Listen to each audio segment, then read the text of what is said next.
नमस्कार विद्यार्थी मित्रांनो. कोण कोण जॉईन झालेले आहे आज? चला पटापट पटापट जॉईन व्हा. अनअकॅडमीच्या महाराष्ट्र एक्झाम या चॅनलमध्ये सगळ्यांचं स्वागत आहे. चला पटापट जॉईन व्हा. कोण कोण आलेले?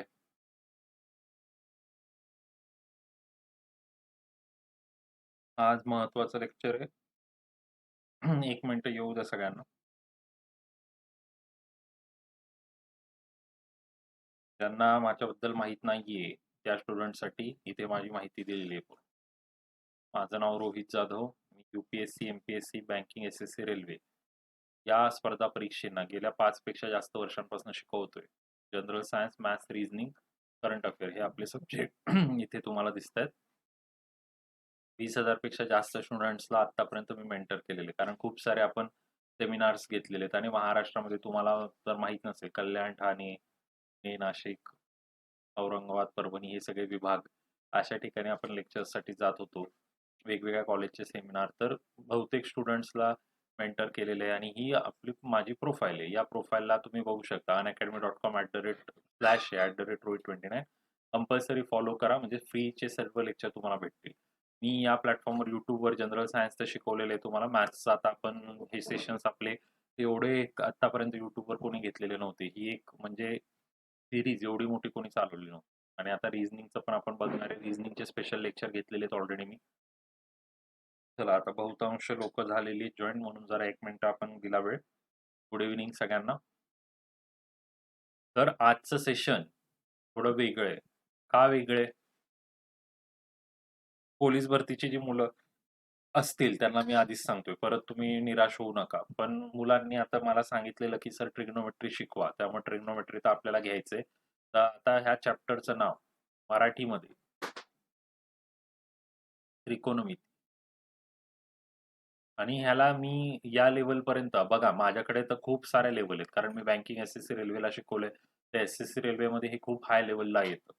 पण आपण एक मॉडरेट लेवल पर्यंत मी जाण्याचा प्रयत्न करेल. आणि आजचं फर्स्ट लेक्चर तर इंट्रोडक्शन टाईपच घ्यावं लागेल, कारण तुम्हाला पहिले या सब्जेक्ट विषयीची पूर्ण माहिती करून द्यावी लागेल. काय चॅप्टर आहे, कसं आहे, कसं. आणि मग हळूहळू त्यातले तुम्हाला फॉर्म्युलेज वगैरे, व्हॅल्यूज हे कळल्यानंतर मग गणितं घ्यायचे. आणि याच्यामध्ये काही टाईपची गणितं फिक्स आहेत जी SSC रेल्वेला येतात. ती मी तुमचे टाइप्स क्लिअर करून देईल, त्यामुळे त्याच्याबद्दल कुठल्याही प्रकारचं तुम्हाला टेन्शन घ्यायची गरज नाही. ओके, चला करायची सुरुवात मग. काय म्हणतायत, नेटचा इश्यू आहे का? थांबा 1 मिनिट चेक करतो काय. मला तर दिसतंय क्लिअर. ओके, आहे व्यवस्थित. बघा तुमच्याकडनं काहीतरी इश्यू असेल, रिफ्रेश करा, दिसेल. तर आता त्रिकोणमिती, ट्रिग्नोमेट्री हे काय? हे 90 अंशाचा जो कोन असतो त्याच्यासाठी लागू होतं. मग आता आपण समजा या ठिकाणी एक त्रिकोण काढला, काटकोन त्रिकोण. ओके, आता या काटकोन त्रिकोणाचं नाव तुम्हाला जे घ्यायचे ते घ्या. समजा इथे आपण नाव देऊ नॉर्मली, चला PQR. PQR हा झाला इथे काटकोन, 90 अंशाचा कोन. 90 अंश कोनासमोरील बाजू कर्ण.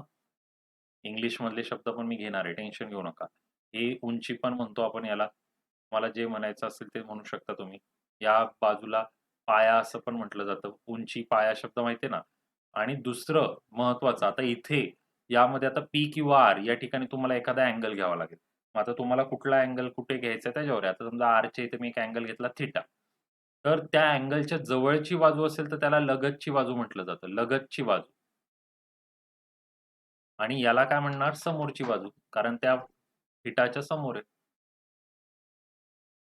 इंग्लिश मधली नावं पाहिजेत, इंग्लिश मधली पण सांगतो, टेन्शन घेऊ नका. हायपोटेनियस. लगतची बाजू म्हणजे ऍडजसंट साइड आणि समोरची बाजू म्हणजे opposite side. Opposite side, hypotenuse and adjacent side. आणि यालाच यालाच वेगळी नावं काय आहेत माहितीये का? आता हे पाया आहे, पाया म्हणून याला बेस असं पण म्हटलं जातं. इंग्लिशमध्ये बेस हा शब्द पण वापरतात. आणि याला हा 90 अंशाचा कोन करतो म्हणून परपेंडिक्युलर हा शब्द आहे. मी दोन्ही भाषेत सांगतोय, कन्फ्युजन होऊ नये. 2-2 शब्द आहेत. ऑपोजिटलाच परपेंडिक्युलर म्हणतात कारण तो 90 अंशाचा कोन करत असतो. आणि हे बेस आहे कारण हा पाय आहे म्हणून, किंवा ऍडजस्टंट साइड, लगतची बाजू, समोरची बाजू आणि कर्ण. तर ही पहिली कन्सेप्ट समजून घ्यायची. तर त्रिकोणमितीमध्ये पहिले तर 90 अंशाचा कोन पाहिजे, त्याच्याशिवाय त्रिकोणमिती समजत नाही. तर हा एक त्रिकोण झाला. आता याच्यामध्ये काही व्हॅल्यूज असतात, त्या एक एक करून आपल्याला बघावं लागतील. तर सगळ्यात पहिले साइन थिटा. काय साइन थिटा बद्दल तुम्हाला माहित असेल. काय असतं साइन थिटा म्हणजे? समोरची बाजू.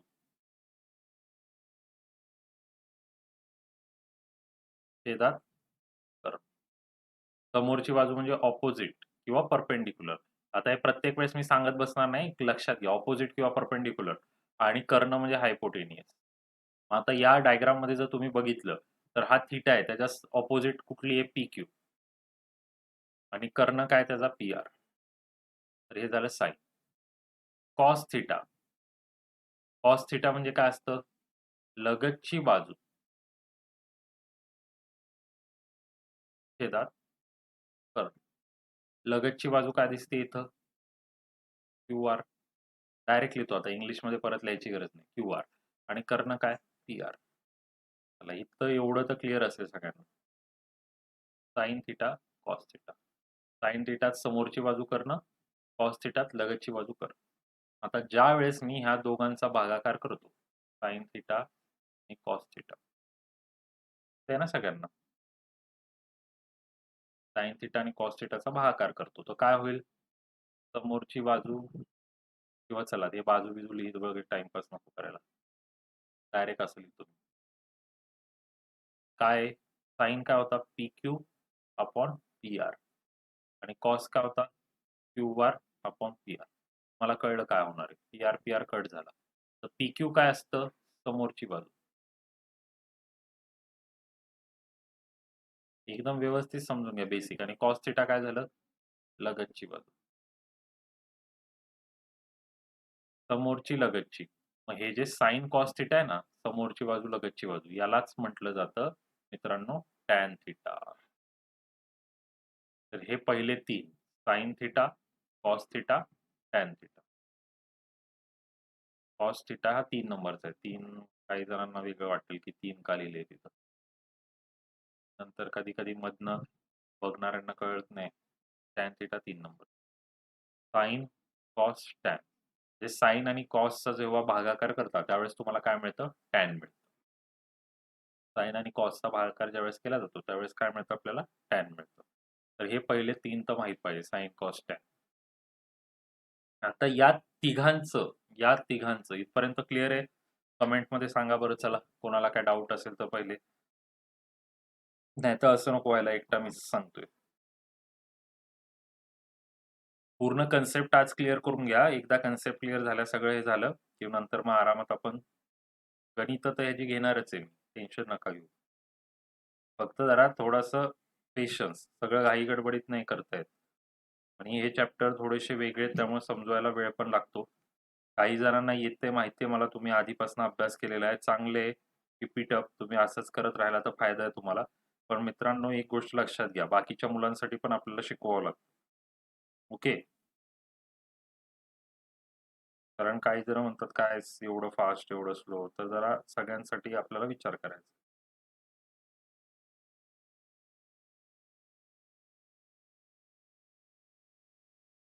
चला झाले ना एवढं क्लिअर?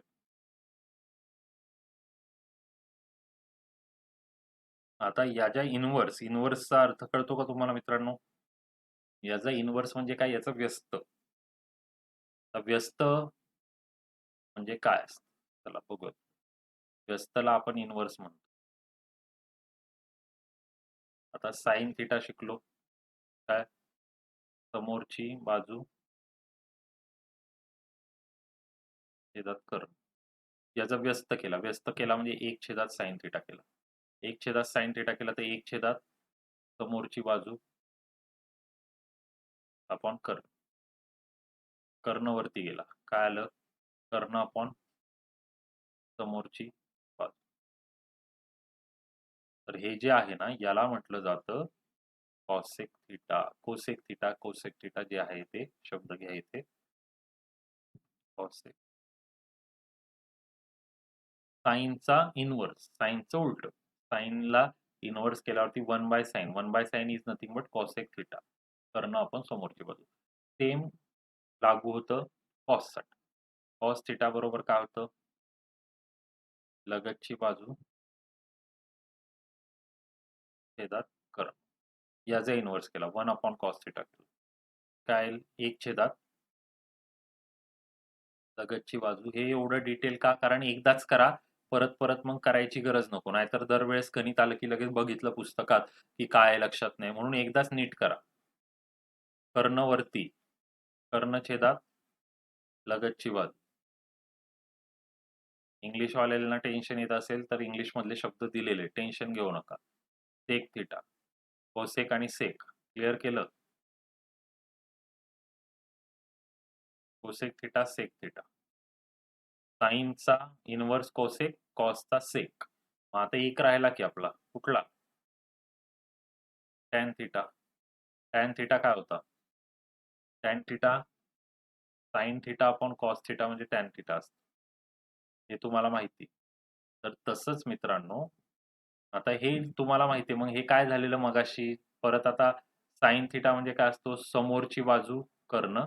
मी आता शॉर्टकट लिहितो. कंटाळा आला आता सारखं ते लिहायला. लगतची बाजू कर्ण. कर्ण कर्ण कट झाल्यावरती काय झालं? समोरची बाजू लगतची बाजू. परीक्षेत हे काहीच लिहायचं नाहीये. नाहीतर काही जण म्हणतील, हे एवढं लिहायचं. काहीच नाही. हे तुम्हाला समजवतोय मी. तुमचं फर्स्ट लेक्चर आहे. त्यामुळे हे कळलं पाहिजे त्रिकोणमितीचं. ह्याच्या पुढच्या गणितांमध्ये मी हे असलं काहीच लिहिणार नाही. सरळ समोरची बाजू लगतची. पटापट, पटापट कळणार. त्यावेळेस कळलं पाहिजे की काय चाललेलं आहे. म्हणून आता थोडे पेशन्स घ्या. कमेंटमध्ये मी बघतोय काहींना असं वाटतं की सर एवढं स्लो आम्हाला. तुम्हाला माहिती आहे पण बाकीच्यांसाठी आपल्याला करावं लागतंय ना. ओके. आणि गणितं मी घेणार आहे याची. पण पहिले मला हे सगळं तर क्लिअर करू द्या. आता टॅन थिटाचं जर तुम्ही उलटं केलं म्हणजे इन्व्हर्स केला 1/tan केला. तर 1/tan केल्यावरती मग काय होणार आहे? इकडे बघा 1/tan केल्यावरती कॉस वरती चला ही डिटेलच दाखवतो. डिटेल दाखवलं ना म्हणजे टेन्शन राहत नाही काहीच. कुठून आलं, कसं आलं हे एकदा क्लिअर झालं. टॅन आता इथं 1/sin थिटा, कॉस थिटा. आता कॉस थिटा वरती गेला. काय झालं? कॉस थिटा वरती, साइन थिटा खाली. हे असे. कॉस थिटा आणि साइन थिटा. क्लिअर आहे? मग आता याचं काय करायचं? तर तुम्हाला माहिती आहे. तसंच येईल. लगतची बाजू छेदात कर्ण आणि इकडे काय येईल? समोरची बाजू छेदात कर्ण. कर्ण कर्ण कट झाल्यावरती वरती लगतची बाजू येणार आणि खाली काय येणार? समोरची बाजू. हे जे 1/tan थिटा आहे ना यालाच काय म्हटलं जातं? Cot theta. कळतंय? आणि कॉट थिटाला दुसऱ्या पद्धतीने काय म्हणतात? दुसऱ्या पद्धतीने काय म्हणतात कॉट थिटाला? तुम्हाला जर माहित असेल कॉट थिटा म्हणजे काय? जसं साइन अपॉन कॉस आहे. तसं. आता मला सांगा कॉसेक आणि सेक जर आपण घेतला. कोसेक काय होतं बरं? मागच्या स्लाइडमध्ये बघून घ्या नसेल आठवत तर. कर्ण समोरची बाजू. एक सगळं कर्ण. एका दिवशी एवढं आल्यावर टेन्शन येते ना? समोरची बाजू. म्हणून एकाच्याच हिंटनुसार दुसरं चालत जा. कर्ण बरोबर लगतची बाजू. काय होणार आहे? कळते का? आता काही जणांना वाटेल बघा असं लिहू मग पाहिजे तर कर्ण समोरची बाजू. सहज लिहितो आता. कर्ण लगतची. लगतची वरती गेली आणि कर्ण खाली राहिला. कर्ण कर्ण कट. लगतची बाजू आणि समोरची बाजू. दिसतंय ना हे? कुठं दिसतंय? इथं दिलेलं आहे की. म्हणजे आता हे सगळे फॉर्म्युले नीट एकदा समजून घ्या. एकदा आता फायनली इकडे दाखवतो मी काय आहे.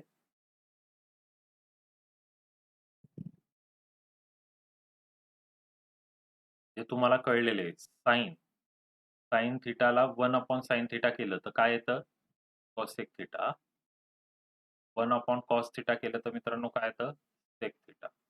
आणि 1/tan थिटा केलं तर मित्रांनो काय येतं? Cot theta.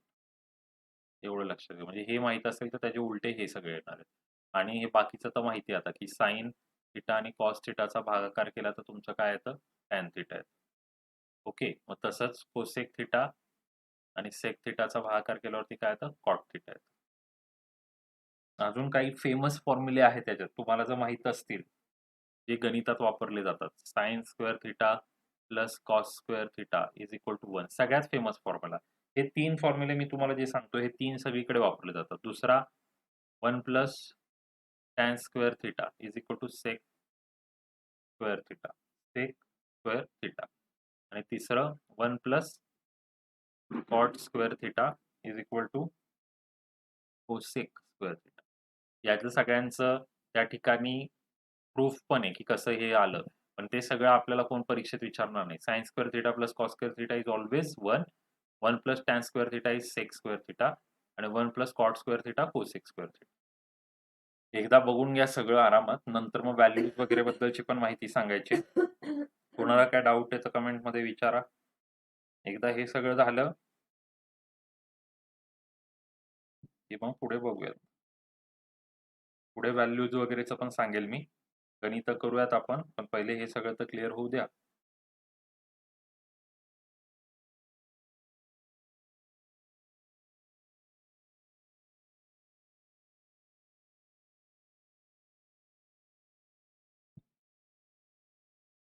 चला, काय काय म्हणतात लिहून घ्यायचे तर काय स्क्रीनशॉट पण काढू शकता, काय त्याच्यात खूप ठिकाणी. आणि लिहून असं घ्यायची वगैरे गरज पण नसते. एकदा नीट समजून घेतलं ना तर काय नाहीये मग परत. ओके, बघून घ्या नीट आणि काय असेल तर विचारून घ्या. वेळ देतोय मी तुम्हाला.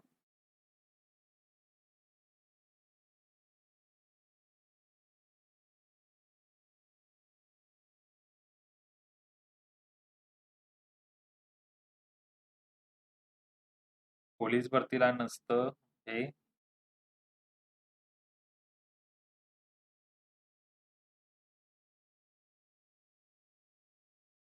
आणि आपल्या MPSC ला PSI STI ला पण आतापर्यंत कधी जास्त विचारलेलं दिसत नाही. याच्या सारखे एखाद प्रश्न आलेले, पण असं काय विचारले डायरेक्ट.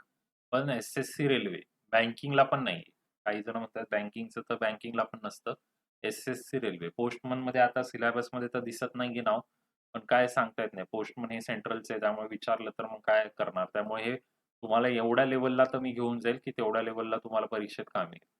आणि मी असे पण क्वेश्चन आणू शकतो, पण मग मुलं बघणारे म्हणतील की सर हे काय तुम्ही पोलीस भरती म्हणताय आणि हे पण सगळं शिकवताय. तुमच्याच खातीर तुम्ही आग्रह केला म्हणून हे घेतोय आपण. ओके, चला आता पुढे. आता हे सगळं झाल्यावरती आता आपल्याला व्हॅल्यूज कडे जायचं. तर व्हॅल्यूज म्हणजे काय असतात? साईनच्या value, sine theta, cos theta, tan theta. पहिले हे 3 जरी आले तरी इनफ आहे. या तिघांनाच नंतर इन्व्हर्स करून तुम्हाला बाकीच्या व्हॅल्यू मिळतील. आता शिकलो ना आपण कोसेक वगैरे कसं काढायचं.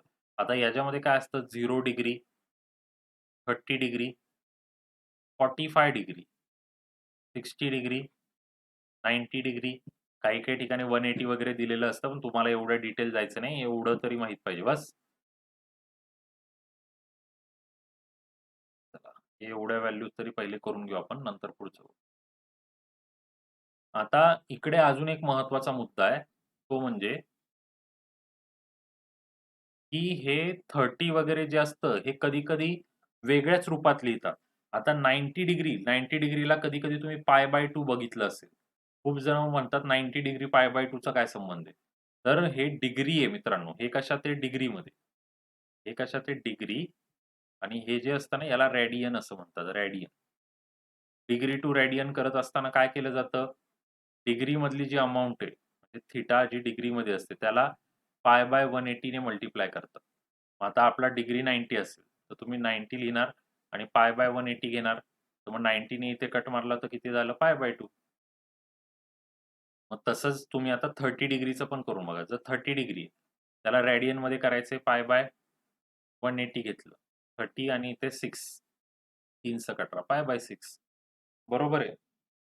तुम्हाला पाहिजे तर तुम्ही ह्या सगळ्या व्हॅल्यू तिथे पण असे घेऊ शकता. म्हणजे इथे किती लिहू शकता? π/6. तशा व्हॅल्यू बाकीच्या पण लिहा मग. 45 चा किती येईल? π/4. 60 चं किती येईल? π/3 आणि ह्याचं π/2. बरोबर आहे? चला. डिग्री टू रेडियन आणि रेडियन टू डिग्री काय उलटं. उलटं म्हणजे काय होईल? 180 बाय पाय केल्यावरती आता समजा 60, आता मला π/3 रेडियन दिले. तर मी काय करणार? π/3 रेडियन असेल तर त्याला 180 ने मल्टिप्लाय करायचं. काय झालं? 3 सक 180 आणि खाली पाय पण असतो ना 180. 3 सक म्हणजे 60 आणि पाय कट झाला. इथे काय π/180 आणि तिकडे काय 180 बाय पाय. हे लक्षात ठेवा. बाकी काही-काही स्टुडंट्सला माहिती आहे त्यामुळे त्यांना टेन्शन नाहीये. तरी मी सांगून ठेवलं. तुम्हाला काय म्हटलं, आजच्या सेशनला पूर्ण बेसिक कव्हर करू द्या मला. एकदा बेसिक कव्हर झालं ना, म्हणजे मला नंतर गणितं घेताना टेन्शन नको, की सर हे कसं काय केलं? अचानक पाय बाय कुठनं आणला? ते नंतर मग मुलांना कळत नाही अर्धवट शिकवलं. चला. आता ह्या व्हॅल्यू कशा लक्षात घ्यायच्या? त्या व्हॅल्यू तर आम्ही शाळेत पण लक्षात ठेवलेल्या आहेत. हे तर 0 तुम्हाला थेरम आठवत असेल 30, 60, 90 ची थेरम. 30 अंशासमोरील बाजू ही कर्णाच्या निम्मी असते. ऐकलेलं आहे का हे? 60 अंशासमोरील बाजू कर्णाच्या 3/2 असते. 90चं तर एकच येतं आणि 45-45 नावाचं थेरम होतं एक. हे सगळे जॉमेट्रीचे थेरम आहेत. एक होतं 30, 60, 90 हाल्फ आणि हे आणि 45 वाला काय होतं, की 45 कोनासमोरील बाजू कर्णाच्या 1/√2 असते. हे ऐकलंय का सांगा मला? एकदा साइन जमला सगळ्यांना तर मग बाकीचं तर काय विचारायलाच नको. कॉस्टच्या व्हॅल्यू मग काय करायच्या असतात इंटरचेंज. कशा? 90 वाली इथे येते. बघा मी दाखवतो.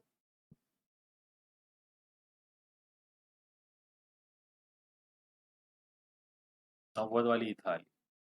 0 वाली 90 कडे जाते. √3 2 वाली इथं आली. 60 वाली 30 ला, 30 वाली 60 ला, 45 वाली मधल्या मध्ये. आणि या दोघांना मी मुद्दाम असं लिहिलंय. या दोघांचा भागाकार आपल्याला तर माहिती आहे. साइन आणि कॉसचा जर भागाकार केला, साइन वरती आहे आणि कॉस खाली यांचा भागाकार केला तर टॅन. 0/1 कधी बघितलंय का? 1 ने 0 ला भागल्यावर 0च येईल. आता ह्यांचा भागाकार 1, 2 आणि 1, 3. 1 √3. कसं काय? 1, 2 भागिले √3 छेदात 2. वरती जातील 1/2 आणि 2 वरती √3 खाली. 2, 2 कट मारले 1/√3. हे √2, √2 कट मारले 1. याच्यामध्ये 2 कट मारले √3. 1/0. आता ह्याचं काय हे सांगता येत नाही असं असतं. नॉट डिफाईन लिहिलं जातं इंग्लिशमध्ये. तर आपण नॉट डिफाईनच लिहू. Not define. डिफाईन नाही करू शकत. कारण शून्याने भाग कसा काय देणार? आणि ह्या व्हॅल्यू ज्याला माहिती आहेत, तो कोसेक आणि हे सगळं काढू शकतो. कारण साइनला 1/0 मध्ये घेतलं की कोसेक येईल. आणि याच्यासाठी लहानपणी एक ट्रिक पण सांगितली जाते. तुम्हाला पाहिजे तर ती ट्रिक पण सांगतो मी. आमच्या लहानपणी जी ट्रिक सांगितली ती आम्हाला आत्ता पण लक्षात आहे. आता ट्रिक म्हणता येणार नाही त्याला, पण तुम्ही लक्षात घ्या. काय आहे? असं सांगितलं जातं की 0, 1, 2, 3, 4 असे आकडे टाका आणि सगळ्यांना 4 ने भागा. का ते सांगितलं नव्हतं, फक्त म्हटलेली ट्रिक आहे. हे आणि ही खरंच ट्रिक आहे. म्हणजे ट्रिक म्हणण्यापेक्षा एक लक्षात ठेवायची पद्धत आहे. आणि ह्याच्यात काय लॉजिक नाही की 4च का घेतले सर आणि कुठून आणले असं काहीच लॉजिक नाही. 0/4, 1/4, 2/4 आता हे तर 0/4 राहतील. इथे 1/2 होतील. इथे 1 होईल. बाकीचं जसं तसं राहील. ओके. आता म्हणतात वर्गमूळ काढा. याचं वर्गमूळ काढा, याचं वर्गमूळ काढा, याचं काढा, याचं काढा आणि याचं काढा. याचं काय येणार आहे? 0च येणार आहे. याचं काय आलं बघा 1चं 1, 4चं 2. याचं काय आलं 1 आणि √2. याचं काय आलं √3/2 आणि याचं काय आलं 1चं 1.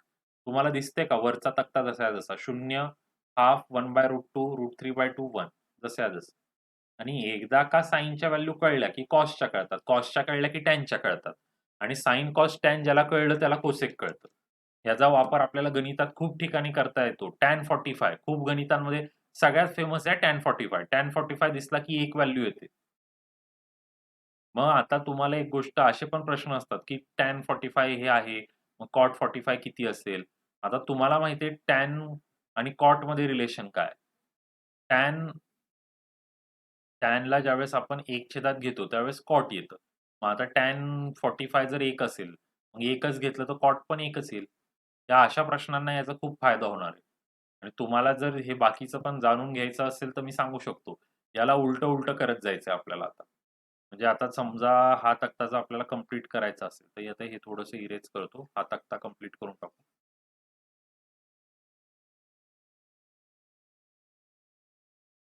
हे कळलंय सगळ्यांना? हे लॉजिक नाहीये. काही जण म्हणतात, की कसं काय, काय 4 अरे मी काय सांगतोय ट्रिक आहे. ट्रिक म्हणजे ट्रिक म्हणण्यापेक्षा लक्षात ठेवायला लहानपणी सांगितलेलं एक पद्धत, की 0 ते 4 आकडे लिहा आणि सगळ्याला 4-4 ने भागा आणि मग जे पण येईल त्याच्या बाबतीत बघा.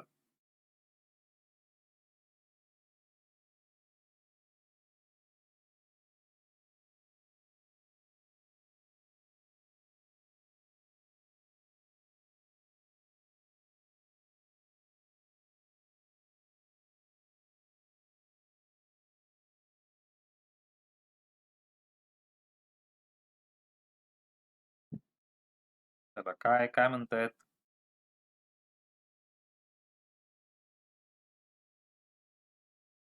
चला क्लिअर आहे ना सगळ्यांना?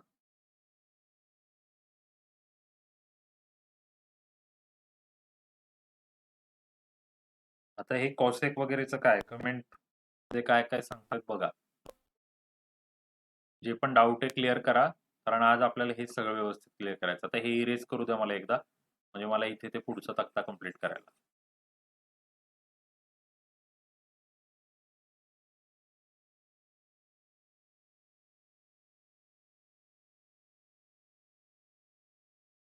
आता साइन कॉस टॅन झालं. मग कोसेक सेक कॉट एक तक्ता संपवून टाकू आपण, म्हणजे टेन्शन नाही. हे असं वाढवू आपण. हे तक्ता तुम्ही म्हणाल की सर हे काय करायचं परीक्षेत? हे पाठ ठेवायचं का असं काहींना वाटतं. हे पाठ होऊन जातं ठेवलं नाही तरी. रिव्हिजन पाहिजे. रिव्हिजन नसेल तर मग एका गणितासाठी जर हा तक्ता काढायचं म्हटलं तर मग त्यापेक्षा नाही केलेलं परवडलं. तक्ता कसं काय बनवू शकता त्या गणितासाठी? एका गणिताला तक्ता बनवत बसल्यावर मग किती वेळ जाणार आहे त्याच्यात? कोसेक आता हे 0 आहे. मग ह्याला काय करावं लागेल 1/0. 1/0 काय येतं? 0च म्हणजे नॉट डिफाईन लिहावं लागेल. 1/0 कसं काय आलं तुम्हाला कळतंय ना? काय करायचं ह्याचं उलटं. हा 0 आहे ते 1/0 म्हणजे नॉट डिफाईन एन-डी लिहिलेलं असतं. 1/2चं उलटं 2. 1/√2चं उलटं √2. √3/2चं उलटं 2√2. 1चं उलटं 1. आता तुम्हाला कोसेक कळला की बाकी कळतील. कसं काय? नॉट डिफाईन इथं गेलं, 1 पुढे आलं. 2 इथे गेलं, 2√3 इथे गेलं आणि √2 इथे आलं. म्हणजे तुम्हाला कळतंय काय झालेलं आहे या ठिकाणी? नॉट डिफाईन इकडे क्रॉसवाला खेळ. 1 इकडे आणि बाकी तर क्रॉसवाला खेळ माहिती आहे तुम्हाला. आणि आता कॉट काढायला मग तुम्ही एकतर ह्याचा भागाकार करून पण कॉट काढू शकता किंवा टॅनला उलटं करून. आता टॅन 0 1/0 नॉट डिफाईनच येणार आहे इथं काही केलं तरी. 1/√3चं काय येणार आहे √3 किंवा ह्यांचा भागाकार केला तरी 2-2 कट होऊन √3 येणार आहे. याचा भागाकार करून काय येणार आहे? एकच 2-2 गेले. इथे काय येणार आहे? √3 येईल का इथं? 1/√3 येईल. 2-2 कट झालं 1/√3 इथे √3 आहे ना? आणि आता आता नॉट डिफाईनचं काय येईल? इथं तर नॉट डिफाईनच लिहावं लागेल. मग हे अशा प्रकारे साइन, कॉस, टॅन, कॉसेक, सेक, कॉट हा पूर्ण तक्ता तुम्हाला नीट समजून सांगायचा आहे. तर आता ह्या व्हॅल्यू तुम्ही कशा लक्षात ठेवताय बघा. आणि फोटो वगैरे काढायचं का काय अशी आवश्यकता नाही वाटत आहे मला. ही व्हॅल्यू तक्ते कुठे पण तुम्हाला भेटून जातील. वाटतंय तर एकदा चेक करा. काही डाऊट आहे तर मला विचारा. आणि बघूयात मग काय आता. चला काय म्हणतायत? नॉट डिफाईन म्हणजे काय, की त्याला डिफाईनच नाही केलेलं आहे कोणी. कसं काय आता शून्याने भाग कसा द्यायचा? शून्याचा काही पाडच नाही. कारण शून्याला कुठल्याही संख्येने गुणल्यावर शून्यच येतं. पण नॉट डिफाईनचा अर्थ समजून घ्या. एन-डी लिहिलेलं असतं म्हणजे नॉट डिफाईन.